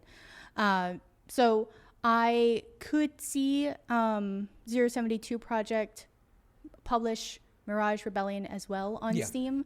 I would probably have to go through some censorship. I don't know. It would have to be released as a non-adult game with an adult patch. With a patch. With an offsite adult patch. Yeah. And it's doable from a narrative. It's much less effort for a game like that than some of the other games we've talked about. Yeah. So, yeah. But yeah. If you liked Crips Rend, you will probably like Mirage Rebellion. It has the same kind of commentary box that you can see, that you can read what happens to other people. It has the whole mystery aspect where you have a map and you can see where each of the girls are, and then read the commentary box about what's happening to them. So it's very much like Crips Rend. I do think it's a bit more boring than Crips Rend. I am increasingly of the opinion that NTR games are corruptive voyeuristic games first and foremost, and relationship. You can have some that focus more on the relationship thing, but there just seems to be such a much more visceral voyeuristic part to them. Yeah, definitely, especially with commentary boxes like that, with seeing what happens behind closed doors, that kind of stuff. Yeah. What do we have next? Next game is Secret Flasher Manaka. And that was on your DL site end of year list last year? Yep, the top Japanese games of 2025. And so, yeah, it did actually really well, and it earned the gold award for the DL site English Awards for 2025. Yeah, I think DL site is trying really hard to break into the Western market, and they took a big hit with the Visa and MasterCard, because the Visa MasterCard nonsense that happened to Steam 2025 happened to Japan in 2024. Yeah. I mean, it's been an ongoing thing for years and years, but the big hit happened in 2024. And it was unfortunate because DL site was doing the Hentai Expo, and DL site, I think they went to Anime Expo. They went to a convention in California. And so there's this big push to expand into the American market, expand into Western markets. And I really think the credit card thing happened at the worst possible time. Yeah, it was a big wrench in their projects. While the Japanese government is taking a clear stance at this point, there is still damage done that DL site needs to recover from. And I'd like to see them succeed. I'd like to see them do well. Yeah. And it is interesting to see the things that they are trying to do to build a more of a Western presence. So the awards they do and everything else, and that's cool. And we'll just see what happens. Has anything happened to the game? Was finished from last year. So. Yeah. Most of these games, excuse me, most games released on DL site finish. So this game released finished, hasn't really had an update since. Most of the games, if they do have something that goes on, it's usually like a bug fix or an issue like that. So, but it deals mostly with the humiliation and outdoor exposure type of corruption. Female protagonist game? Female protagonist, yes. And you basically can become more corruptive as you go outside and flash yourself, I guess. And the missions become riskier and riskier. So it's kind of more of a one-dimensional targeted flavor focus, right? Yeah, okay. yeah. We've talked about a lot of these creeping where it's just everything, and this is much more of this is much more like this is a flasher game, and then that's pretty much it. That's it. But, it's finished, so that's nice too. Yeah. What's next? Unholy Maiden is next. So this is another female protagonist game. It's completed. It has only had bug fixes since its release. We've never covered it. We've never talked about it. But it came out this year or last year? It came out December 2025. So technically it will be in this year's list. It's sold over 68,000 copies so far. That's really good. So it'll probably be on the list. Yeah, on the list. Somewhere. Yeah. But so it's that female protagonist corruption RPG. You are basically set in a small town, and you can be corrupted by that town. By the forces in the town. Yeah, by the forces. You have jobs. There's the humiliation and exhibition aspects to that. There's a dungeon that has events in those as well. You're basically kind of trapped and in this town, and there are like 20 different endings that you can have. So it's really in depth. It's a really good female protagonist corruption RPG set in that little town. That kind of flavor. And with those kinds of sales, it's probably there'll be an attempt made to port to Steam. But the problem is with the female protagonist corruption games, it's really hit or miss. If you look at the companies that just focus on porting the games with patches, these are the types of games where they put in all the effort to do it and Steam still bans it. So there's no one has a perfect record with Steam. There's no one company out there who's never you have enough times at bat, you're going to strike out. Well, speaking of our next game, it actually did make it on Steam in July of 2025. Dragon Conqueror. Okay. So this is another female protagonist corruption RPG. It is much less than Unholy Maiden, but I think maybe that's why it got on Steam. Yeah. It's because it's much broader and bigger than just that small town setting. So it's pretty cool. The evil is Pied Piper with a dragon. So that was fun. But it's very slow burning. Okay. It's the same kind of flavors as Unholy Maiden though.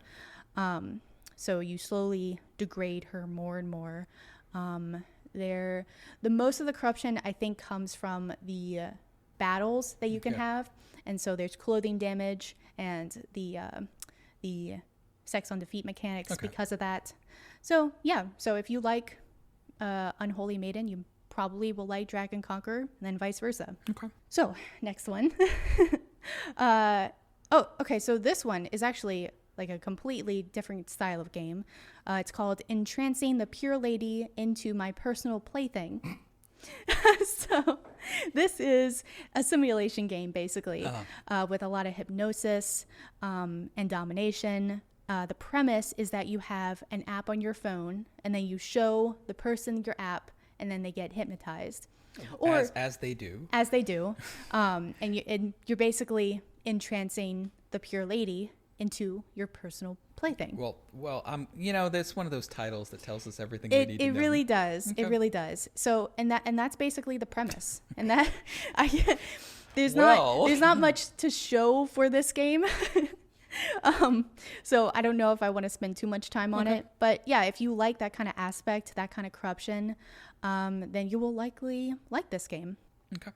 And the final game? And the final game is Ghost. All right. So we've never covered this. Okay. I've never played this, except for this time. It released on DL site in December of 2025. So it'll count towards this year again. Yes, possibly. Yeah, I think it did pretty well. I don't know the exact copies. What's the premise? The premise is that you are haunted by this ghost because you watched a video. You know Ring? So it's Ringu, okay. Yeah, All right. yeah. It's basically that, but you have 3 days instead of 7. And Gotta speed things up. yeah, and each day she tries to kill you, but you can overpower her with your exorcism power or lack thereof. You have like the worst exorcism power of all time, So but you can this still it's overpower almost her. comedic horror. Yeah, it's a very comedic game. And it deals with, I guess, the magical aspect of corruption. Did you have fun? Yeah. Okay. Yeah, it was a pretty decent game. I can see why people liked it. Halloween list, maybe? Oh, yeah, sure. Okay. Yeah, I didn't even think of that. But it's a ghost. It's a ghost. I don't know how to actually say it. It's like, I thought ghost. Oh, when I read it, I was like, ghost. I didn't know. Well, see, I read it because it has a comma. I read it as, ghost. Like it's like a, You're like, ghost. Ghost. we need to message the developer and be like, okay, You gotta we are, add. we are trying to figure out the emotion of the title. Can you help us out with this? So I can definitely see how that group of games could come to Steam with patches and modification and censorship. Yeah, definitely. There is a really robust system in place to port many games from Japan to Steam. So just with heavy censorship and the use of offsite patches to restore intended gameplay. Okay. And this final segment is Patreon games that you haven't covered before that are ongoing projects in 2026. Yeah, basically. One of the games is not on Patreon. It's on Subscribestar. Well, that says a lot. Yeah. So let's actually start with that one. Okay, so that one is Demon Deals. Okay. Oh, I'm familiar with this one. Okay. Yeah. Basically, if you like, I think it felt like Summertime Saga. So if you like the flavors in Summertime Saga, then you probably will like this one. I know you probably like the art style because it's a hand-drawn art style. I like the hand-drawn art. It's not pixels. It's hand-drawn art. No, it's not. I'm thinking I'm going to have to censor every woman Oh, that I okay. show. You know what it reminds me of? It reminds me of early NLT work. Yeah. Yeah. So that kind of corruptive that, Yeah, corruptive game with curvy women. This is a list that does not have NLT on it. And You're right. if you look at the arc, because there was art before there were games. Yeah. And that was absolutely corruption focused.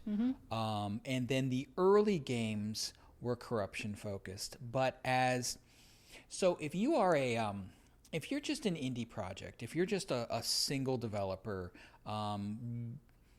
doing it for the first time, you're more likely to try different things, try new things, and you're more likely to come across and get in trouble with Patreon.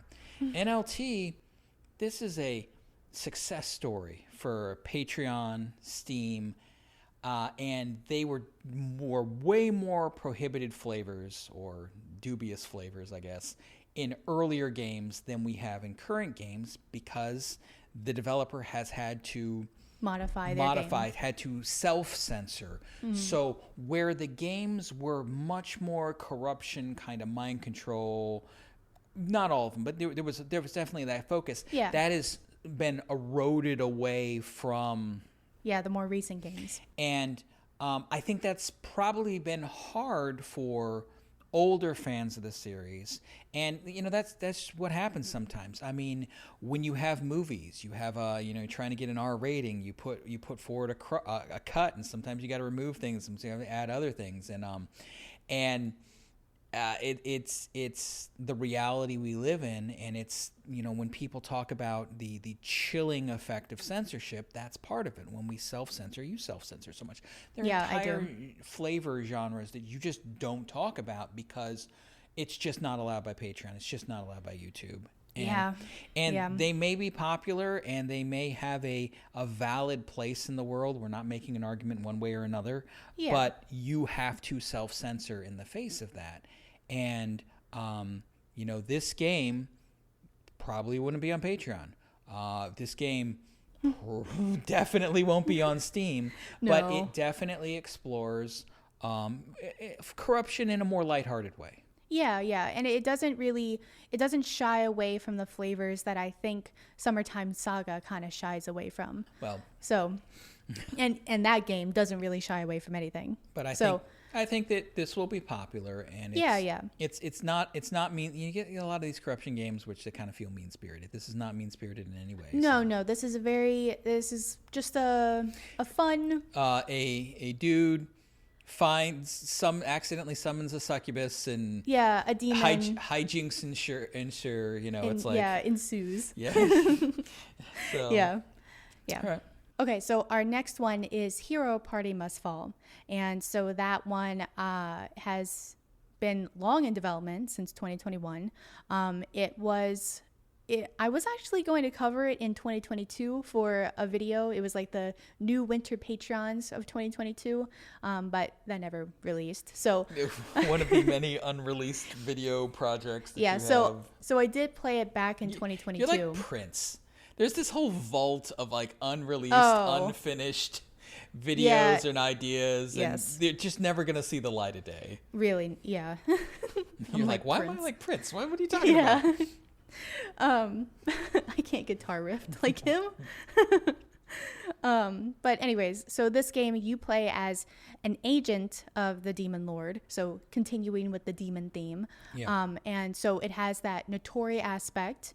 It also has a training aspect where the main love interest is a priestess who has a curse on her, and the hero can't really do anything about that, and so she comes to you for help while she's still under, you know, the impression that you're doing this out of the kindness of your heart, but because she doesn't know that we haven't said what the game is yet, though. You're talking about all the corruption stuff. So Hero Party Must Fall. Okay, so no, you haven't said what the game is about. You've talked about you've jumped right into the corruption. So you've got like an anime style heroic party with a hero and then a female priestess and like a female, like, it was like a wizard or a witch. You have a witch. And then you have the demon lord or the demon king or the whatever, a demoness. I think she's it doesn't matter. Wants to stop them, and the choice is to send this agent to corrupt the women in the hero's party. It is a demon lord, and he has a queen with him. So to corrupt the female members of the party, and that's kind of the premise. And then when you play further in, you actually can corrupt. Spoilers. There are multiple choices of corruption to pursue. And you can decide on how, you know, deep you want that corruptive to go. And I think that you are not playing as the hero. You are playing as the agent, corrupt. So you are stealing the women from the hero. You are not playing as the position of the hero being stolen from. It's funny because you got this game confused a lot with one where you play as the hero. What was that one called? Was it Dark Hero Party? Dark Hero Party. Yeah, that was a Steam release back when Steam let most games on. I don't think it would be released on Steam today. No. But I got that confused because one, the characters kind of look the same. So, maybe it was an influence. Maybe. But it's also, it really felt to me like just kind of like, you know how like there's certain like harem fantasy anime that it's just like one just looks like another, just looks another. This kind of feels kind of like that.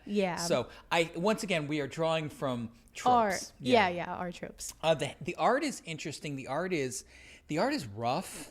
But it gets better. It does get better. Okay. Yeah, and they did like a whole rework of the beginning, and so it looks completely different. So it's nice. Hopefully, the developer won't decide to replace it all with AI art.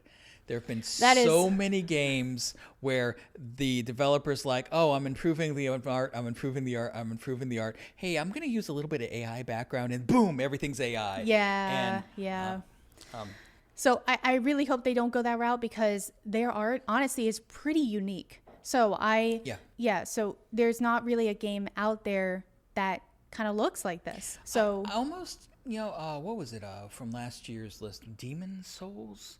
That was kind of a roughness in the art, like the hand drawn. That kind of reminded me a little bit about not Demon Souls. Was it Demon Roots? Not Demon Roots. The two Black games, Souls. the Black Souls. Black Souls, that kind of rough hand drawn. Yeah. It reminded me of that. I'm sorry, Black Souls. Yes. Yeah. Very reminiscent. Just like that scratch kind of look to it. Yeah. But I think it's a cool idea. I mean, it's a deconstruction of what we generally see, and for people who want to explore that type of corruption, this is a way. Normally you only get that with the NTR Netherare games, where it's being inflicted upon the main character. This way you get that corruptive experience, but from the perspective of the person doing it. Of the corruptor. From a disgust response standpoint, the people who would not like the Netherare NTR games, this is a way to make it more appealing to them. And it's the power fantasy. Well, this is all power fantasy. I know. Power fantasy is like saying nice day. I mean, any work of fiction you can argue in context is some type of power fantasy. Yeah. So, even being powerless. So words are hard. What we got next? All right. Our next game is From Wife to Wench. So. Sorry. All right. So everything you need to know is in the title. Yeah. So it's. Let me guess. Netherase, yes, mainly. You can decide. So the premise is that you and your wife open an inn together. And in a bar, tavern, or whatever. Yeah. So you open that together, and then you can choose. Basically, you can choose if you want to decide your wife's personality or how she does things, or you can let her decide how she wants to do things. Kind of choosing whether you want to be domineering or submissive. And then you do jump between POVs between the wife and yourself. And so you do get to make decisions as the wife. So like, for example, you can make her cheat. And that will be your decision. Or you leave it up to her, and there's some... Yeah, or if she's corrupted enough, she may decide to. If she's not corrupted enough, she may not decide to. Yeah, and this one is the one that we were talking about how... early on, how paths and their explanations on where they go. This is the one. Right. And so they have a little blurb at the end or at the bottom of choices being like, hey, this is the route that you're going to get on. Okay. And then they also have path explanations, very detailed, on what is basically going to happen when you go that route. From what I know about this game, though, it does give you the options, but at least the content currently is really Netherase focused. It's really that sharing focused. Yes, there is more content if you go the Netherase route. There is the Netherate route. Where that's the stolen cheating as opposed to a more understood. It really comes if you don't satisfy does the main character enjoy it, or does the main character not enjoy it? I think that's really the difference between Netherare and Netherase. Yeah. Yes, there's a contextual difference, but I think that is the emotional difference between the two. But there is a lot more Netherase, I would say, because then it also goes into transformation, where you can transform into a woman as a... Okay, well that's a whole other genre we're emerging into. And then you can join your wife in these scenarios. Well, that is a turn for the different. Turn for the different. Yes. It was. Yeah. If you like those types of flavors, I would say Netherase and transformation. Okay. Then I think this game explores it well. Excellent. What's next? Shadows of Ambition.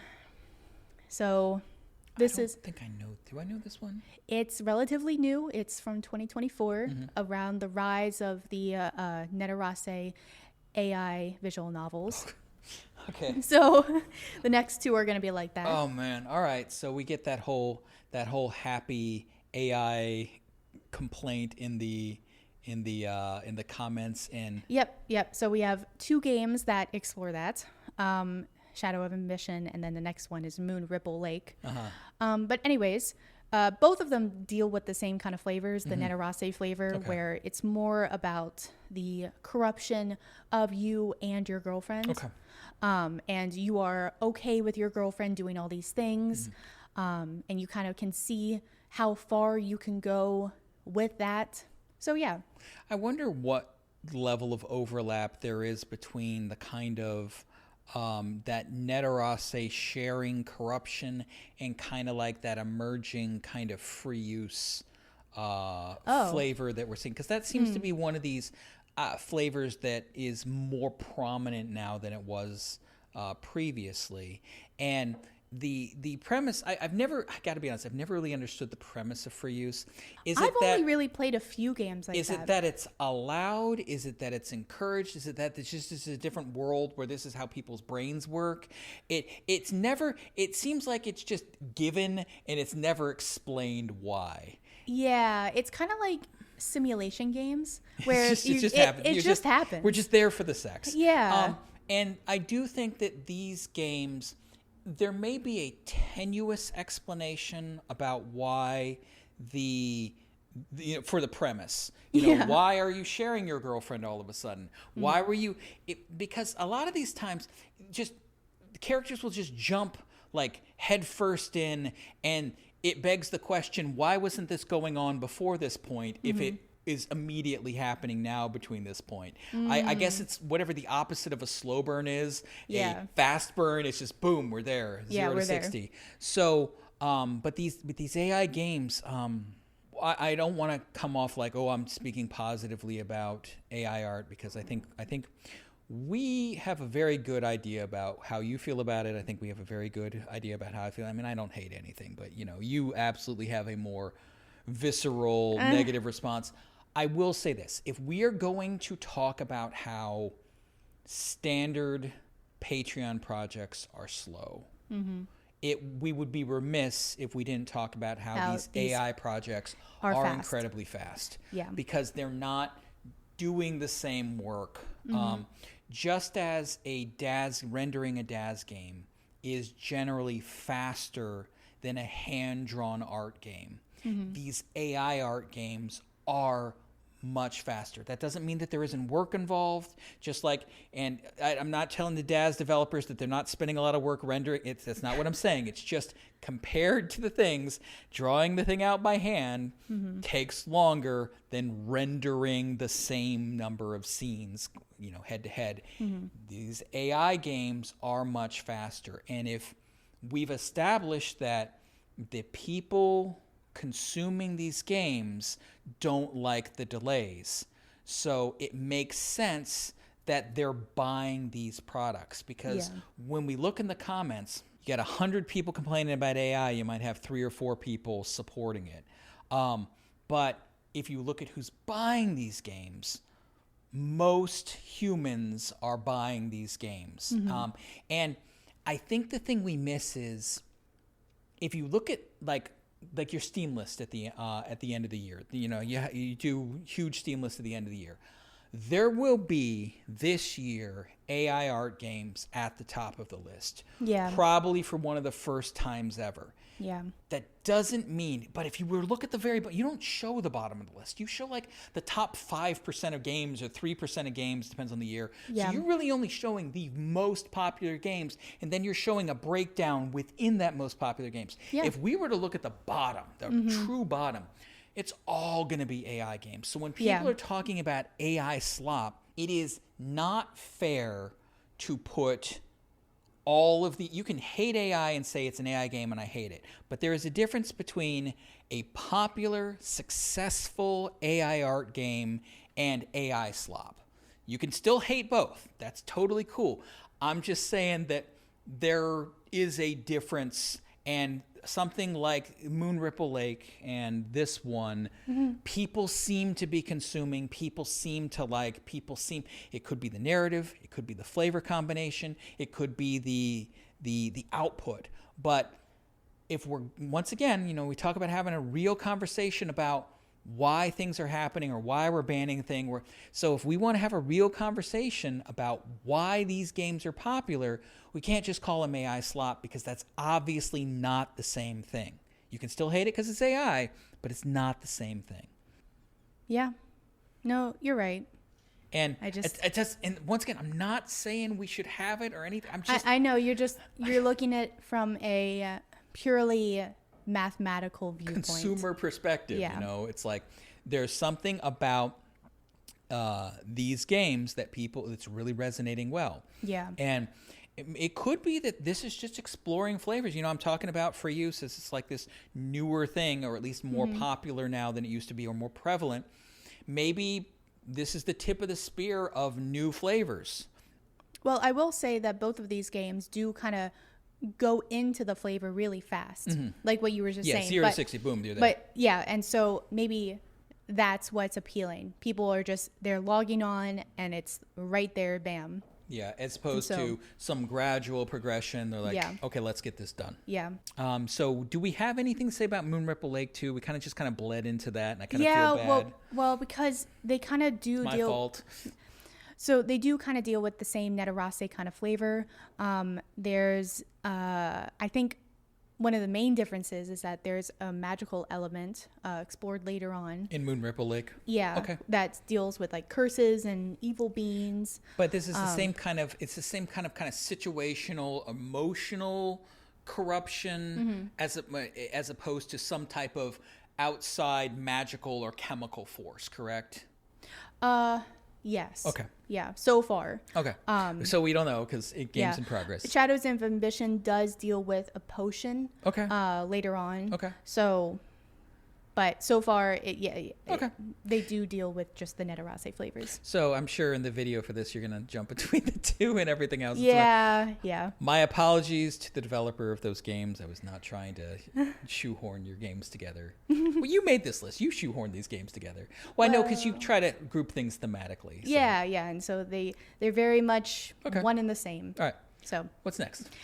So next is Falling Undercover, Nox, Syndicate. Okay. So these are the same developers as Turning the Page, which I covered on the NTR podcast. You like this developer. I liked Turning the Page. Yeah. I liked one of the endings that you could get. The happy ending. The happy ending. So these are NTR stealing games. So yeah. So it is a so the poor POV. guy is left by his wife and has this happy ending, which she likes because she's empathizing with the woman having the happy ending, not this poor bastard who's like abandoned and sad and alone. But it's okay. Whatever. We all have a different perspective when we play these games. Exactly. And so, yeah, I did like that ending. Sue me. Anyways. No, I'm not. I'm just going to tease you about it. Fine. And this is an NTR game like that as well. Yeah, yeah. It's grimdark. Yeah. I mean, it deals with like futuristic kind of themes. It deals with basically the premise is a chemical kind of corruption where Aiden, the husband, is injected with a poison that makes it so he can't do anything too strenuous like sex. And so because of this event, he and his wife, Luna, have to go undercover at a crime syndicate to get a cure. And so then you have during that time, you have like two POVs where you can see the wife's corruption and also basically the wife's corruption and her love towards her husband and then her love towards the antagonist. The antagonist is the crime boss Chad character. Yeah. And so it is very similar to the previous game. I will say that the biggest difference, aside from it's definitely meaner. It's definitely a darker game than the first. Turning the Page was very, lighthearted. But as lighthearted as this, masochistic kind of thing gets. The one thing that I would say is the big difference is there's a stat tracking mechanic. Yes. Which we generally see in the Japanese games like these.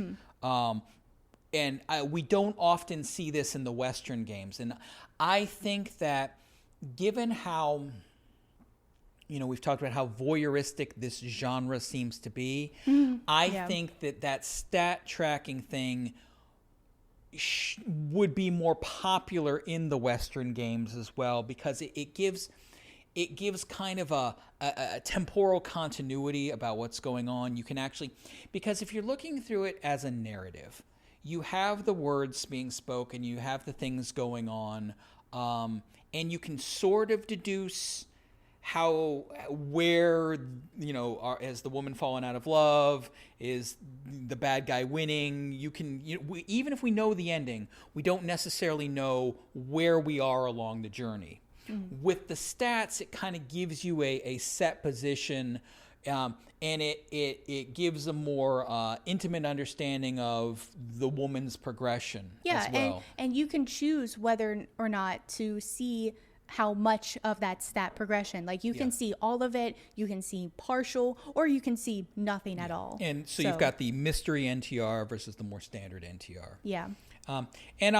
It's definitely different than the first one. I know there's been some pushback because this is more different, but I think, I don't know. I find that it's one. I feel like you don't see a lot of games that do the two POVs, but then also that stat progression, and so I think it felt novel to me. I also like that the developer is making up new games, is trying new things. There's the developer definitely has a genre that they like to explore, and I like how they are doing some things that are same, but there's an iteration on it as well. Yeah, they're just building upon what they like. So and that's awesome. Yeah. And seeing we talk about in the last thing about the genres developing and emerging and changing, seeing this type of iteration on a more established genre, that's awesome. Yeah. All right, what do we got next? Okay, so our next game is Corruption Town. It started in 2023 and released as early access on Steam in 2024. The Steam version is different from the other versions that it has, so you will need to download a patch. And so it's interesting because we've been talking all the podcast about patching and censorship and ways they can get on Steam, and this type of visual novel, there is a bar kind of interaction part, but it's mainly there's a mini game, but it is mainly a visual this novel. Type of visual novel we generally do not see with offsite patches. And there have been so many of this type of visual novel that have been specifically banned by Steam. It is cool to see a developer come up with a way to navigate the treacherous the changing rules. It is an early access game though, so having an offsite patch with an early access game, that's got to be tricky. It's its own set of problems because you've got to continue to maintain and deal with it. So it's a dual perspective corruption game in its intended form. In the unpatched Steam form, it is a single perspective game. So it gets rid of that entire other perspective. You never see that other person. He's not involved anyway. And that's just the world we live in. And once again, I'm not talking about right or wrong or anything else. This is just that's just what it is. Meeting the needs of the rules and the policies while also trying to meet the demands of market forces. But for the type of corruption, it's mainly on the Netherate side. As you're doing the job as the barmaid or as the tavern I don't even know if you would call it that in a single perspective. You know what I mean? Yeah. So it's so I guess it's corrupting a barmaid. Yeah. So if you like that, then if you like medieval taverns. I've got the game for you. Yeah. I do recommend the patched version though, because it adds that level of depth. Well, it's also the intended artistic way to play. Yeah. So the next game is One Pump Chump. This is the same developer that's made the Tuition Academia and the Friendship with Benefits one. So this is another parody game? Yes. Okay. This is One Punch Man parody. Why you got to do One Punch Man like that, man? What? Okay, all right. Okay. This is why I don't really I'm scared to talk about parody games because it's like I don't know what I can actually say. So I don't usually talk about them. But I did want to include this one because their previous games go into corruption. Okay. And then this one as well. This is their newest one. It was made in 2025 and finished in 2025. Oh wow, okay. Yeah. So it's shorter than but it gets the flavors done. It is, let's see, there's transformation that happens chemically. There's magic that happens. Basically, like an outside force makes you and the main love interest very different. Yeah, irresistible to each other. And so you have to bond over that change. Why do we got to call him a chump, though? That just seems so... I don't know. It just seems so... Gotta do my boy like that, man. Well, I think it's supposed to be you are mistaken for One Punch Man. And so you're a chump. Okay, all right. I think that's the reason why. Okay, all right. Fair enough. Yeah. So it's pretty good. What's next? The next one, this is the first of our 3 Fuda games. So this is Instinct Unleashed. Okay. This is the first one. The development is actually done. It was made in 2024 and finished in 2025. And this game was removed from itch? Yeah, it was banned due to the itch regulations changing last year. So you can get their newest game on itch, Undawn Shackles of Eternity. However, it's only the demo. Yeah. So you can only have the updated versions on their Patreon. Itch is very weaselly with its censorship. So itch will tell you it doesn't really ban people. And what itch normally does is, let's say you have a game, like a corruption game. And I'm not going to name any names. You guys can easily figure this out on your own. You make a corruption game. It's on itch. Itch is taking people's transactions and giving you the cut of the money as things go. Then itch decides, oh, you know what? We can't do that anymore for you, but you are more than welcome to directly communicate with PayPal or Stripe or these other payment providers and still process sales on our itch platform. We just can't do it for you. And that is effectively banning the game because Stripe and all of these other platforms just won't do business with you directly with any kind of content, let alone... So you can still have a free build of your game on itch. You can still have a demo of your game on itch. And if you go onto itch, you will see so many developers have a demo and then directing you somewhere else to where you can actually buy it, because itch has decided that this is how they're going to deal with the payment processors. They're not going to be like Patreon and just say, oh, you're banned directly. They're going to be like, oh, well, we just can't take the money for you. You got to do it on your own. And which is why it's so significant when a game actually is banned off of itch, because there has to be either a serious misunderstanding or you really have to do something to get them to do that. Because very few games, I don't want to list the games that have had that happen, but and this is a case I just remembered. It's like, oh, wow, that's pretty significant. Yeah. So I won't go too into the details of what, like, the flavors. I have an inkling. Yeah. But basically, the Corruption is a Notori game with a Fuda protagonist. So Fudas in this game are like a higher being, and so they have like more charisma, more sex appeal. The main character is like a Chad and stealing all the as a female protagonist. It's so funny to watch because of course you would enjoy that. Well, I was playing it. I was just like, if this was a guy. Yeah, we just call it rants. Yeah. But yeah, so there's a lot of cheating where you are the reason for the split. But there's also some cases where you kind of enhance the relationship. So like both of the people are enhance. Yeah. So both of the people in the relationship are like, okay, yeah, we're down to have you in our relationship with us. And I think there is a,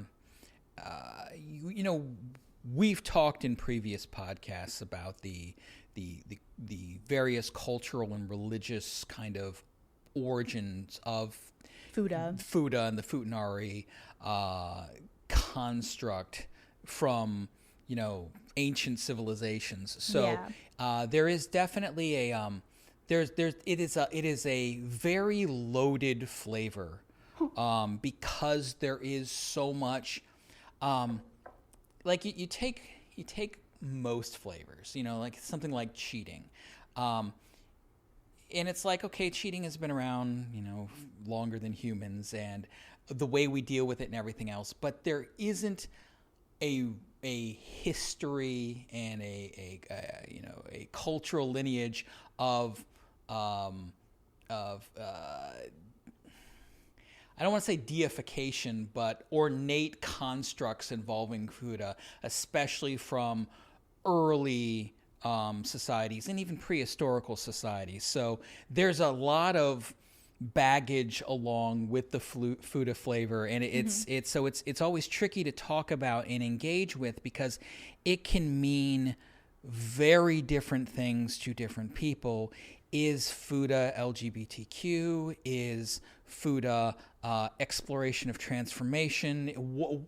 There are all sorts of different ways that you could see it, but then you can also, other people might see it as a pejorative. Other people might see it as a form of denigration. So it's very tricky to deal with, and corruption games often have a Fuda element. We've covered a couple games earlier, Tales of Androgyny, and so this is definitely. There's a lot to unpack with this flavor, and we see it a lot. Just as we see NTR with corruption a lot, we do see Fuda with corruption a lot as well. And these three games are, while some of the other games you covered earlier have the flavor in it. Yeah, these three are like the main focus. So like with our next game, Having a Hard Time, this is basically kind of the same elements where it's Notori, where you are the reason that all of this is happening. Like you get with your best friend who has a boyfriend. There's another married couple. Just a homewrecker. Yeah. Oh, well. You're like, she's so wonderful. Well, yeah. I mean, yeah, I'm judging you. Whatever. I judge you on your spreadsheets. Fine. But it has a lot of the same elements where the Fuda characteristics are this powerful, otherworldly thing that happens, and people don't know how to describe it or control their desires for it. It's almost like a world building around what would happen if you have this and how to deal with it. Because a lot of times in these games, you have this premise and there isn't really explanation. There really isn't. We're talking about that with free use. There really isn't any. It's just there, as opposed to maybe digging into, how would people react to this? How would people interact with this? How would society be different because of this? And to be fair, we have talked in previous corruption episodes, that is a common theme, how society would be different because of these different elements, because of these corruptive elements. What would be the more meta, global, big picture ramifications of that corruption? So a game exploring, hey, if we have this added feature, how does the world interact with it? And I think these two games explore that pretty well, and explore that very similarly. So should I talk more about having a hard time or just go to the next one? It's up to you. It's entirely... Okay. Well, then I'll just go to the last game, Okay. Trouble in the Arena. Okay. So this is another Fuda NTR game, but it's really a mix of Netherate and Netherase. The dev says Netherate, so I'll say Netherate. But you tricked me into playing this game. well, You because I was uncertain because the main character is aware of all of the things that the maid, the Fuda, has relations with. No. All of the No. Oh no. he is aware No. with his phone. No. So here's what's going on. It's Did I completely It's okay. It's an misunderstand? oblivious protagonist. Okay. So the main character is a powerful magician. Yeah. And he has He's summoned isekai'd. his familiar. And Okay. the familiar is this demonic succubus character. And there are other succubi in this world. Yeah, and he makes her and- his maid. Well, no. She's in love with him. She's his familiar. Uh-huh. And she has the ability to manifest extra features, Yes. which he is wholly unaware of. So he's only aware of the pictures that she's sending. And the pictures are not are kind of the hidden stuff. Yeah. So he knows that she is like working to corrupt the people around. But he doesn't know how. But he doesn't know about her enhancements that she's using as part of it. So you have this kind of, he thinks she's just this female succubus corrupting the people around to his benefit. Yeah, there are scenes where she never texts him about this scenario, but she does with her extra parts get with people. So Okay. I don't know how it's going to go. Once again, you tricked me. But I'm sorry, But at least I understand what the game is about. What? Listen, there's a lot of games. Fair enough. So and I do think it's interesting because it is definitely a different take on the mysterious NTR concept, because Yes. the main character does not know, and it is not clear to me at this point in the game, is she actually genuinely in his corner, or is she acting as her own agent, and eventually there's going to be some type of power flip thing that happens. Well, my understanding, and this may be the wrong understanding now that I'm thinking about it, but my understanding is that she really likes this guy, and so she's willing to do anything it takes to get with him, and so in order to have him all for herself, she gets rid of the other competition. She definitely has a sinister agenda. She does, and she's smarter than she looks. There is a point where the developer could take the sinister agenda in any direction, and this is a novel approach. Yeah, yeah. So it once again, a more established kind of flavor combination and narrative. This is a novel approach on. Not my cup of tea, but I do see how this could be refreshing for people who like this flavor. Yeah. Once again, will not be on Steam. So and it's let's just say it's because of the assets used. The assets, but yeah.